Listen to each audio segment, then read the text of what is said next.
Two storms are spinning up in the Atlantic at the very same time, and the season that was supposed to stay quiet just flipped a switch. One of them could carry the next name on the list. The other is trailing right behind it, thousands of miles out over open ocean, and forecasters are watching both with the kind of attention they usually save for September. And here's the twist that makes this so hard to call. The exact same forces that could turn these into named storms this weekend might also tear them apart before they ever reach land. Which way it goes depends on an invisible battle happening miles above the ocean right now, and I'm going to walk you through every piece of it. Stay with me and subscribe, because with a setup like this, the story can change in a single day, and you'll want to be here when it does. Let me be straight with you before we go any further, because I do this in a very measured way. This is not a panic. This is not a monster hurricane bearing down on anyone. What we're in right now is something I'd call monitor mode, a heightened state of watching, not a call to action. And the difference between those two things is the whole point of the next few minutes. So let me show you exactly what's out there, why it matters, and where it could go. Start in the eastern Atlantic, well out toward the Cabo Verde Islands off the coast of Africa. This is where so many of the season's biggest storms are born, from little clusters of thunderstorms called tropical waves that roll off the continent and drift west across the ocean. Right now, there's one of these waves out there that has forecasters' full attention. The National Hurricane Center gives it a high chance of developing around 80% over the coming days, and it's already showing signs of getting its act together. If its winds reach 39 miles an hour, it earns a name. And since a short-lived storm named Cristobal already came and went up in the North Atlantic, the very next name, waiting on the 2026 list, is Dolly.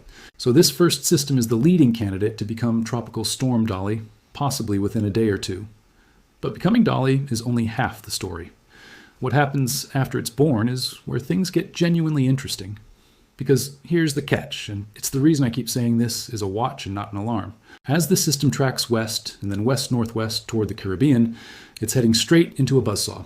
And that buzzsaw has two blades. The first is wind shear, the second is dust. And to really understand why forecasters are so torn on the system, you have to understand both because they are the invisible hands that will decide its fate. Let's start with wind shear, because it's the single most important enemy a young storm can face.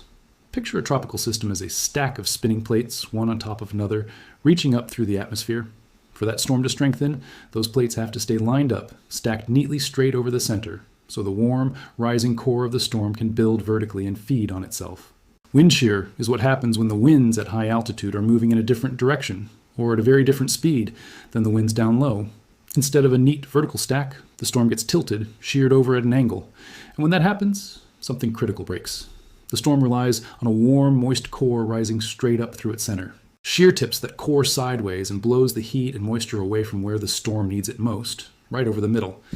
It's like trying to build a fire in a strong wind. The flame keeps getting bent away from the fuel. Researchers describe it exactly this way. Shear removes the heat and moisture near a storm center and distorts its shape. And tropical cyclones need relatively low shear for their warm core to stay stacked above the surface. And right now, the Caribbean is loaded with shear. So a storm that looks perfectly healthy out in the open Atlantic can march into that hostile environment and simply come undone. That's the first blade. The second one is stranger and honestly more fascinating because it's not weather in the way we usually think of it. It's dust blowing off the Sahara Desert thousands of miles away.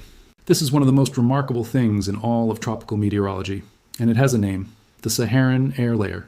Every late spring, summer, and early fall, the Sahara Desert launches vast clouds of hot, bone-dry, dusty air high into the atmosphere. It forms when those same tropical waves track along the desert's southern edge and loft enormous amounts of dust upward. And then, this layer of dusty air, typically sitting in a band about 2 to 2.5 miles thick, starting roughly a mile above the ocean's surface, gets picked up by the winds and carried west across the entire Atlantic Ocean. Think about the scale of that for a second. A cloud of desert dust, born over Africa, drifting thousands of miles across open sea. During the peak of the dust season, from late June through mid-August, fresh outbreaks come rolling off Africa every 3 to 5 days, and a single one can spread out to cover an area as large as the entire lower 48 United States, reaching as far as Florida, Central America, and even Texas. And here's why that dust matters so much for these storms.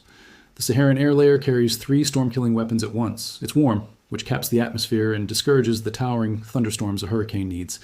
It's extraordinarily dry, and tropical storms are engines that run on moisture. So when they inhale that arid air, they choke and their thunderstorms collapse. And it comes with strong winds of its own that add even more shear. Warmth, dryness, and wind all working together to smother a developing system. This is the single biggest reason this hurricane season stayed so quiet for so long. The dust was simply relentless. So this first Atlantic system, our Dolly candidate, is threading a needle between wind shear on one side and Saharan dust on the other. That is exactly why the forecast keeps swinging back and forth, and why nobody can tell you with certainty what it becomes. If you've been dealing with that thick, hazy dust where you are lately, those milky skies and hazy sunsets and lower air quality, I'd genuinely like to know. Drop a comment and tell me where you're watching from and how bad the haze has gotten, because those on-the-ground reports actually help paint the picture of where this dry air is sitting. And forecasters use exactly that kind of information. So put those two forces together and you get a very specific forecast, one that swings between good news and bad. Most of the computer models agree this first system will at least become a tropical depression, a classified system with a name in waiting. A growing number push it up to tropical storm strength, potentially Dolly. But then, as it works deeper into the Caribbean and collides with that shear and dust, many of those same models weaken it right back down. It may strengthen, then fade. And that up and down life cycle changes everything about what it means for the people in its path. Here's where it actually matters on the ground. Anywhere from the Lesser Antilles up through Puerto Rico is the zone to watch. Islands like Barbados, St. Lucia, Dominica, Martinique, Guadeloupe, Antigua, and Barbuda, all of them sit in that monitor mode zone. And the timing looks like this weekend, Saturday into Sunday and lingering into Monday. Now, if this stays a well-organized storm, that means gusty winds, tropical storm force gusts, and heavy rain rolling through. But if the shear beats it down first, it arrives more as a broken, scattered area of rain, where some islands get soaked and others barely see a drop. And believe it or not, for a lot of these places, that rain would be welcome. Many of these islands have been running dry for a while, and a good soaking is exactly what they need. The worry, of course, is too much too soon, heavy downpours falling on parched, hardened ground that can't absorb it fast enough, which turns quickly into flash flooding.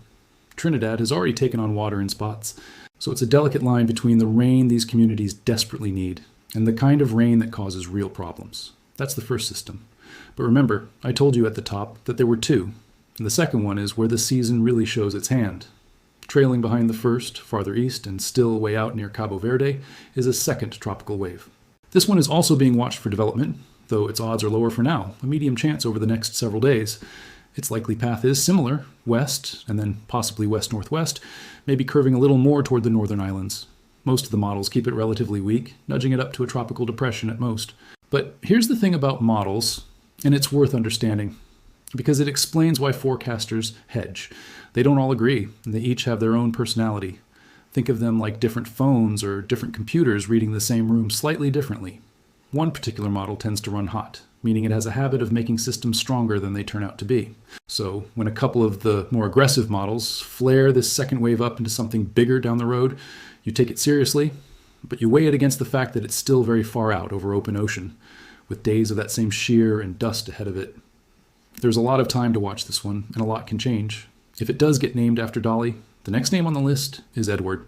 Now, that raises a question I get all the time, and this is the perfect moment to answer it, because it's genuinely interesting.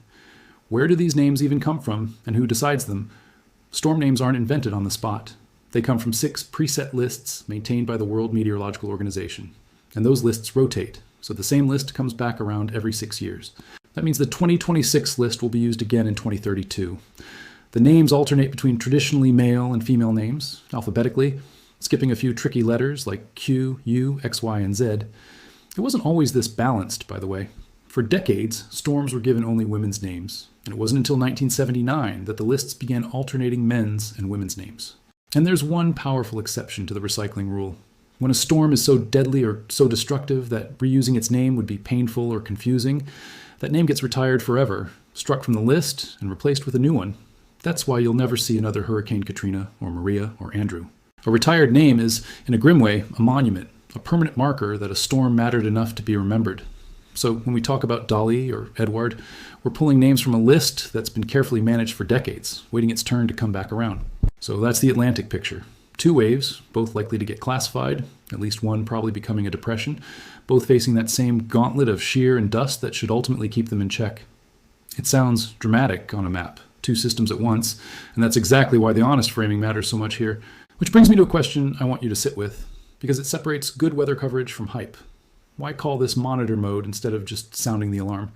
Because your time and your attention are worth something. Action mode is when there's a genuine organized threat closing in and you need to execute your plan right now, board up, gather supplies, know your evacuation route. We are not there. Monitor mode is the step before that. The smart, calm state of reviewing your hurricane plan just in case, asking yourself, if this holds together as a tropical storm, what would that actually mean for me and my family? It costs you nothing but a few minutes of thought, and it means that if I do see these systems strengthening, if the forecast tips toward trouble, you'll already be a step ahead when we flip into action mode. That's the whole philosophy. Respect the threat, respect the people, and don't cry wolf. Because the moment weather coverage becomes constant screaming, people stop listening, and the one time it really matters, they tune out. I'd rather earn your trust by being honest when things are calm. Now, while all eyes are on the Atlantic, there's a completely different and frankly more immediate story unfolding on the other side of the map. And this one is not a maybe. It's a when. Out in the Central Pacific, a system is organized, and it's taking direct aim at Hawaii. This isn't a distant wave that might fall apart. Forecasters expect it to bring real tropical impacts to the islands this weekend, and it may claim the next Central Pacific name, which is Lala. And it's worth pausing on that because it shows how these naming systems work regionally. The Atlantic has its own list, waiting on Dolly. The Central Pacific around Hawaii has an entirely separate list of Hawaiian names. So you can genuinely have two different storms in two different oceans, being named from two completely different lists on the very same day. Don't let the two blur together. The models have nudged this Hawaii system's track a bit to the south, but the impacts still look substantial, especially for the Big Island. Most of the guidance brings it in as a strong tropical storm, and a few runs push it all the way up to hurricane strength. The heaviest weather looks to arrive Saturday night into early Sunday, with the core possibly passing just south of the islands, then continuing west through Sunday and into Monday. And here's a detail specific to Hawaii that a lot of people miss. Elevation matters enormously. The higher up you are on those steep volcanic slopes, the stronger the winds you'll feel because the terrain squeezes and accelerates the air. Forecast wind fields show broad areas around 50 miles an hour, with pockets pushing toward 70, which is brushing hurricane force. Add heavy rain bands and dangerous surf, and this becomes a genuine prepare now situation for Hawaii, even if it never officially crosses the line into a hurricane. So if you're in the islands, this is your weekend to take seriously and get your plan in order today, not Saturday. 2 oceans, 3 or 4 systems all at once. It's a vivid reminder of exactly where we are on the calendar. And that leads to the bigger picture I want to leave you with, because it finally answers the question I opened with, the one about which way all of this tips. This entire stretch is a perfect snapshot of the approach to the peak of hurricane season. The Atlantic season officially runs from June 1st through November 30th, 6 full months. But it does not spread its energy evenly across those months. Activity ramps up through late August and climbs to a sharp climatological peak right around September 10th. That single date, September 10th, is the statistical center of gravity for the entire season, the day when, historically, the Atlantic is most likely to have storms churning. And there's a clean reason for that timing. It takes the whole summer for the sun to slowly heat the ocean, and sea surface temperatures don't reach their warmest until late summer into early fall. Warm water is the fuel. By September, that fuel tank is as full as it gets, and the Saharan dust that dominated the early season has usually started to back off. So the machine that was sputtering in June and July tends to roar to life right about now, which means these 2 waves aren't an anomaly. They're the opening act of the busiest stretch of the year, and here's the honest reason both Atlantic systems are likely to be held in check for now, that invisible battle I've been describing this whole time. On one side, warm ocean water and moist air trying to build these storms up. On the other, strong wind shear and dry Saharan dust working relentlessly to tear them down. Right now, the destructive forces still have the upper hand, which is genuinely good news for anyone in the path. It's why the smart forecast is that both Atlantic waves probably peak and then fade rather than exploding into something historic. But and this is the part I never want you to forget, quiet does not mean safe. A season can be below normal in total numbers and still produce the one storm that changes everything for a community. History is full of quiet years that delivered a single catastrophic hurricane. It only takes one system finding a gap in that wind shear, or slipping past the dust into a pocket of moist air over bathtub warm water at exactly the wrong moment, to become a serious threat fast. That's the whole reason we watch even the weak ones, even the ones the models say will fall apart. Because the atmosphere doesn't read forecasts, and the difference between a harmless rainmaker and a dangerous storm can come down to a small shift in conditions that no one can perfectly predict days in advance. So we stay in monitor mode, we keep our plans ready. We respect what the ocean is capable of without letting it rule our lives. That balance, informed and prepared but calm, is the entire point of everything I do. So here's where we stand. Two Atlantic waves, at least one likely to become a tropical depression and possibly Tropical Storm Dolly this weekend, both probably bringing much-needed rain and gusty winds to the eastern Caribbean before shear and dust wear them down. A more serious, more certain threat closing in on Hawaii for the weekend that deserves real preparation right now.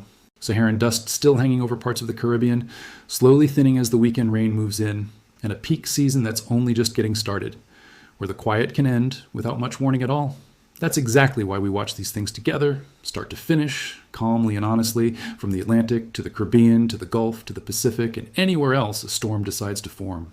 If this helped you actually understand what's happening out there instead of just worrying about it, do me a favor and hit like so it reaches more people who need clear, calm information, and subscribe to W for weather, so you're right here for the next update the moment these systems make their move.